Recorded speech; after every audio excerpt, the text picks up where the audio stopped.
क्या live in relationship को है कानूनी मान्यता प्राप्त? लिव इन रिलेशन में रहने के लिए भी क्या होती है कोई कंडीशन?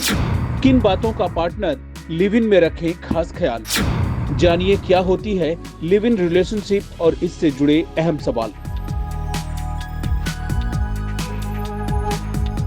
मामला साल 2021 का है, जब एक महिला ने अपने लिव इन पार्टनर पर रेप और मारपीट करने की रिपोर्ट पुलिस में दर्ज कराई थी।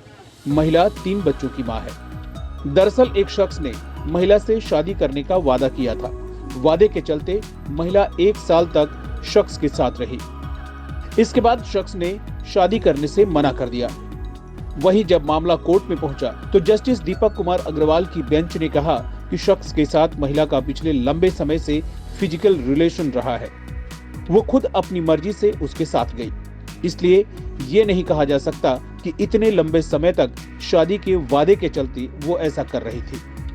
कोर्ट ने माना कि ये शादी का वादा तोड़ने का मामला है, लेकिन इसमें किसी भी तरह से ये नहीं कहा जा सकता कि गलत धारणा से ऐसा किया गया है। ऐसे ही कई मामले आए दिन सामने आते हैं जहां 2 लोग एक साथ लिव इन रिलेशनशिप में रहते हैं और बाद में शादी से मना कर दिया जाता है। ऐसे में महिलाएं क्या करें? क्या है लिव इन से जुड़े कानून? और इन सभी सवालों का जवाब देने के लिए चलिए लिव इन रिलेशनशिप से जुड़े कुछ अहम सवालों पर बात करते हैं। सवाल नंबर 1, क्या होता है लिव इन रिलेशनशिप?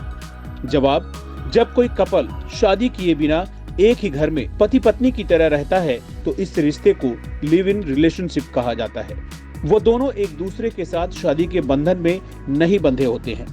सवाल नंबर 2, क्या लिव इन रिलेशनशिप को कानून की नजर में मान्यता प्राप्त है? जवाब, आपको बता दें कि लाइव लॉ के मुताबिक सन 1978 में बद्री प्रसाद बनाम डायरेक्टर ऑफ कंसोलिडेशन केस में सुप्रीम कोर्ट ने पहली बार लिव इन रिलेशनशिप को वैध माना था। कोई भी एडल्ट कपल एक साथ रहने या शादी करने के लिए स्वतंत्र है।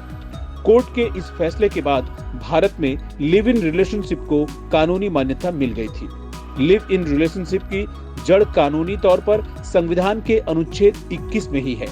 अपनी मर्जी से शादी करने या किसी के साथ लिव इन रिलेशनशिप में रहने को अनुच्छेद 21 से अलग नहीं माना जा सकता। इसके साथ ही ऐसे रिलेशन को लिव इन नहीं माना जाएगा जिसमें कोई कपल कभी साथ रहे और कभी अलग या कुछ दिन साथ रहने के बाद अलग हो जाएं।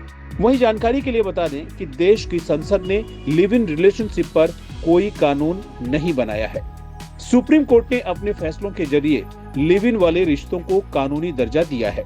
लिव इन रिलेशन से पैदा होने वाले बच्चे को भारतीय न्यायपालिका की तरफ से सुरक्षा का अधिकार है।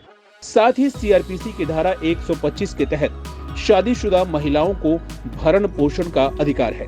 इसी धारा में लिव इन वाली महिलाओं को भी भरण पोषण का अधिकार दिया गया है। बाल सुब्रमण्यम बनाम सुरतयन मामले में लिव इन रिलेशनशिप से पैदा हुए बच्चे को पहली बार वैधता मिली थी और पैतृक संपत्ति में अधिकार भी मिला था। उस दौरान सुप्रीम कोर्ट ने कहा था कि कोई महिला या पुरुष काफी सालों तक साथ रहते हैं तो एविडेंस एक्ट की धारा 114 के तहत इसे शादी माना जाएगा। इसीलिए लिव इन में पैदा हुए बच्चे को भी वैधता मिलेगी और पैतृक संपत्ति में अधिकार भी मिलेगा। सवाल नंबर 3, लिव इन रिलेशन में रहने के लिए क्या कोई कंडीशन भी होती है? जवाब, हाँ, बिल्कुल होती है।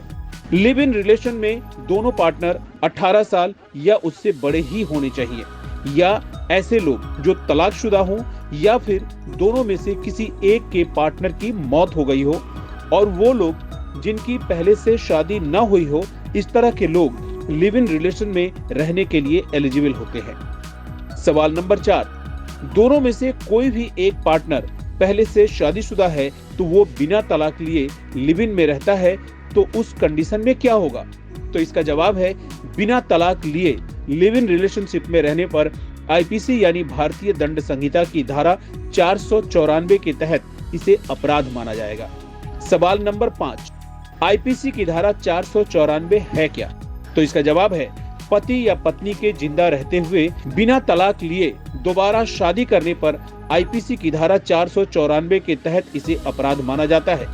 इसमें अपराधी को 7 साल तक की जेल या जुर्माना या फिर दोनों की सजा मिल सकती है। सवाल नंबर 6, लिव इन में रहने वाला पुरुष पार्टनर अगर महिला पार्टनर के साथ मारपीट करे तो महिला क्या एक्शन ले सकती है? तो इसका जवाब है, महिला पार्टनर ऐसी सिचुएशन में घरेलू हिंसा एक्ट की धारा 12 के तहत उस पर केस दर्ज करा सकती है। इसकी शिकायत डायरेक्ट मजिस्ट्रेट को की जा सकती है। इसके अलावा घरेलू हिंसा एक्ट की धारा 18 के तहत महिला पार्टनर प्रोटेक्शन ऑर्डर की भी डिमांड रख सकती है। मजिस्ट्रेट पूरे मामले को सुनकर जो भी फैसला सुनाते हैं, अगर उस फैसले को पुरुष नहीं मानता है तो उसे 1 साल की जेल या 20,000 का जुर्माना या फिर दोनों सजा धारा 31 के अंतर्गत हो सकती है। 7वां सवाल, लिव इन में रहते हुए रिश्ते खराब हो जाएं या पार्टनर शादी करने से मना कर दे तो क्या रेप केस दर्ज किया जा सकता है? तो इसका जवाब है, रेप केस दर्ज नहीं किया जा सकता है, क्योंकि लंबे समय से 2 लोग एक साथ रहते हैं। इस दौरान अगर उनका रिश्ता खराब हो जाता है तो इस कंडीशन में रेप का आरोप लगाना गलत है। यहाँ महिला अपनी मर्जी से साल भर से अपने पार्टनर के साथ रह रही थी।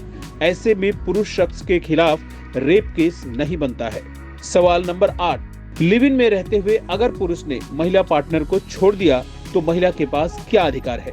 तो इसका जवाब है, लिव इन में रह रही इस महिला को पत्नी की तरह ही अपने साथी पुरुष से भरण पोषण की मांग करने का अधिकार है। कोर्ट के मुताबिक महिला को ये कहकर भरण पोषण के अधिकार से वंचित नहीं किया जा सकता है कि वो कानूनी तौर पर पति पत्नी नहीं है। सीआरपीसी की धारा 125 के तहत लिव इन रिलेशनशिप में रहने वाली वो महिलाएं जिन्हें उनके पार्टनर ने छोड़ दिया है, उन्हें भरण पोषण का अधिकार है।